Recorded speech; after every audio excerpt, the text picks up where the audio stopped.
Alors, ce qu'on appelle l'espérance, la variance et l'écart type pour une variable aléatoire. Si on répète un grand nombre de fois une expérience aléatoire, par exemple notre tirage est 2 boules numérotées de 1 à 3, eh bien en fait on va s'apercevoir que la fréquence des gains, donc le nombre le pourcentage d'obtenir 5 € par rapport à l'ensemble des tirages, pourcentage de moins 3 € par l'ensemble des tirages, le pourcentage de 0 par rapport à l'ensemble des tirages, et bien ça va se stabiliser. D'accord? Et donc on va obtenir un gain moyen sur un très grand nombre de tirages. Une moyenne des gains si vous préférez. Et c'est cette moyenne des gains sur un très grand nombre de tirages, en théorie sur un nombre infini de tirages, qu'on appelle l'espérance de la loi de probabilité X.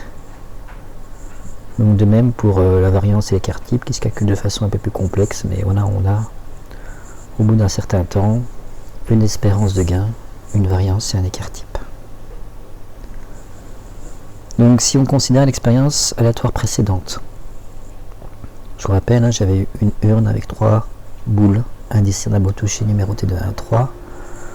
Un premier tirage, je remets la boule. Un deuxième tirage, je remets la boule. J'ai noté les 2 numéros qui sont sortis dans l'ordre.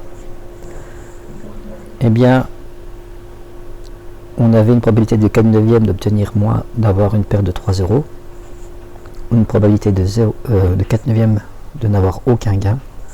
Et il n'y avait qu'un seul tirage qui permettait d'avoir un gain de 5 €. De 5 €, c'était 2 et 2, avec une probabilité de 1/9. Eh bien, le gain moyen sur un grand nombre d'expériences, il est égal à chaque fois la somme du produit de la probabilité par le gain. Donc 4/9 fois moins 3, plus 4/9 fois 0, plus 1/9 fois 5. Si on voudrait le dire en termes courants, sur 9 tirages, en moyenne, j'aurai 4 fois une perte de 3 €, 4 fois un gain de 0 et une fois un gain de 5. Donc ce qui revient à faire ce calcul. On est bien conscient de ça. Si je mets au même dénominateur, ça fait 4 fois moins 3, plus 4 fois 0, plus 1 fois 5, le tout sur 9. Donc sur 9 tirages, en moyenne, j'ai 4 fois moins 3, 4 fois 0 et 1 fois 5. Ce qui fait un gain moyen de moins 7/9. Donc ça veut dire que, en moyenne, je perds 0,778 € par partie. Donc si je fais en gros 1000 parties, en moyenne, je perdrai 778 €.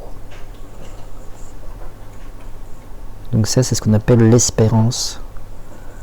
L'espérance de la variable aléatoire qu'on avait définie tout à l'heure. Donc l'espérance se définit en faisant le produit des probabilités par les valeurs correspondantes. Bon, pour l'écart type, on fait le calcul qui est un peu plus complexe. P1 fois x1 moins l'espérance de x, donc moins 7/9. Donc ça, c'est une formule. C'est-à-dire qu'on fait l'écart entre chaque valeur et la moyenne, donc entre chaque gain et la moyenne des gains, qu'on élève au carré et qu'on pondère par la probabilité. On dit souvent que la variance, c'est la moyenne des carrés des écarts à la moyenne. Et pour avoir l'écart type, on fait la racine carrée de tout ça. Donc c'est environ 2,48 €. C'est-à-dire que, voilà, entre deux parties, l'écart le plus courant, c'est d'avoir environ 2,50 € de différence.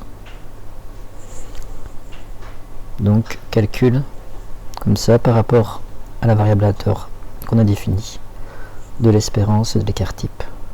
D'accord? Donc ça, c'est le calculatrice vous donne ces résultats-là. Mais l'espérance, associée à la moyenne de gain, ce qu'on peut espérer comme gain, c'est de là que vient le terme. C'est-à-dire, si on joue un grand nombre de fois, qu'il est en moyenne ce que je peux espérer comme gain. le produit entre donc les valeurs de la variable aléatoire et les probabilités qui leur sont associées.